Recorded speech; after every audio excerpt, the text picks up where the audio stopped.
जी सब आज कोटा में ग्रीनफील्ड एयरपोर्ट बने, इसके लिए माननीय प्रधानमंत्री जी ने पिछली आम सभा में भी कहा था और मैंने भी माननीय प्रधानमंत्री से कई बार इस विषय की चर्चा की थी।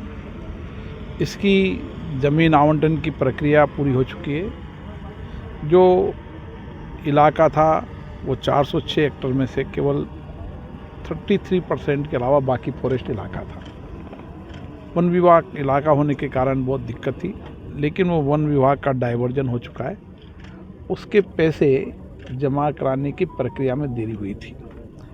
केवल 127 करोड़ रुपया राज्य सरकार को देना था, क्योंकि एयरपोर्ट के अंदर राज्य सरकार को भार रहित ज़मीन देना ये प्रक्रिया भी है और अभी तक परंपरा भी रही है कि सभी राज्यों ने भार रहित ज़मीन राज्य ही उपलब्ध कराता है, क्योंकि राज्य ही ज़मीन का मालिक होता है।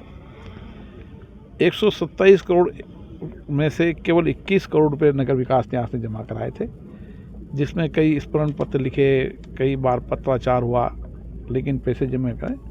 जैसे ही राज्य में भाजपा की सरकार आई, माननीय मुख्यमंत्री से मैंने चर्चा की, भजन लाल जी से, और उन्होंने 22 दिसंबर को बाकी पैसा जमा करा दिया।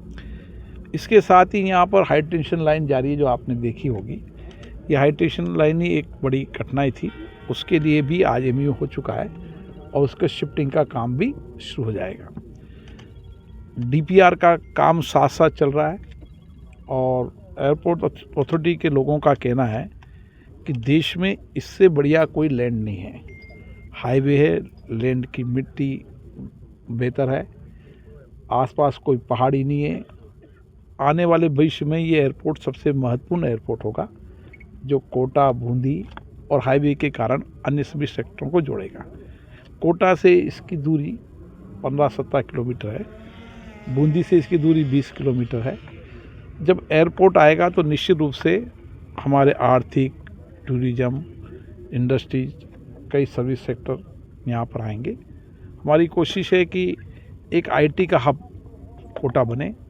तिब्बल आईआईटी यहाँ शुरू हो चुकी है और एयरपोर्ट आने से कई सारी चीज़ें जिसका बरसों तक इंतज़ार है, मुझे लगता है कि जैसे डीपीआर फाइनल होगी, इसकी सारी प्रोसेस प्रक्रिया शुरू हो जाएगी।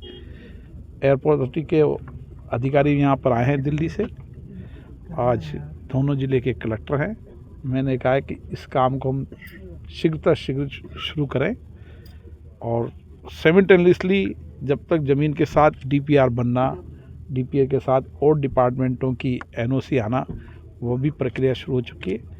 मुझे लगता है कि अब समय आ गया है कि हम इस एयरपोर्ट की शुरुआत जल्दी से जल्दी कर पाएंगे। क्या समझ सकते हैं कि शिलान्यास बहुत नज़दीक है?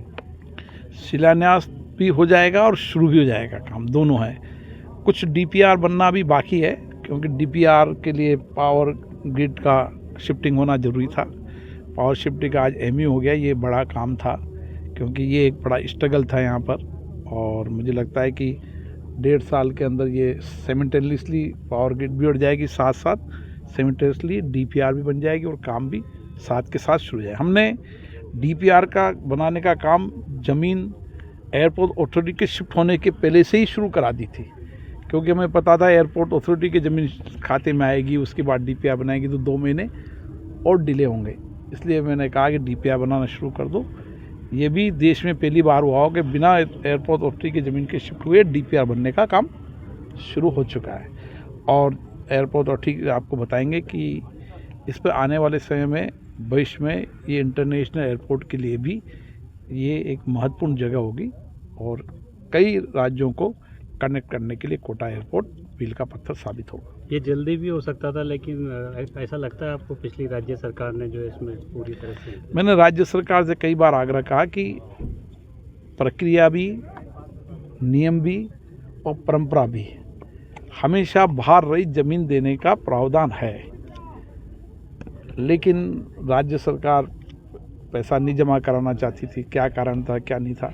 अगर वो पैसा पहले जमा करा देती तो शायद अभी तक एयरपोर्ट का काम ही शुरू हो जाता। एयरपोर्ट अथॉरिटी के बताएंगे आपको सारी बात। जी अब किस पोजीशन में आ गए हैं और कब तक जो है यहाँ से? I'm the Executive Director, Airports Authority of India. My name is N.V. Subbaraidu. He is Mr. General Manager Lambodar Mohanty. The site survey वगैरह टीम में ही is also one of the member. So हम लोग जैसा ही ज़मीन मिल जाएगा airports authority का नाम में, हम कंस्ट्रक्शन टेंडर्स वगैरह शुरू करेंगे.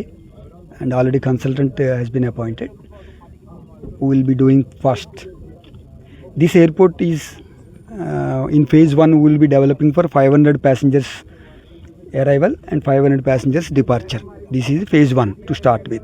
Runway will be capable to take Airbus A321 aircraft, so which is sufficient to cater to the immediate requirements, and lot of scope is there for this because this is a obstruction free site except the towers of Power Grid Corporation. This is a very lot of scope is there for that. Economic activity of the Kota city is very promising.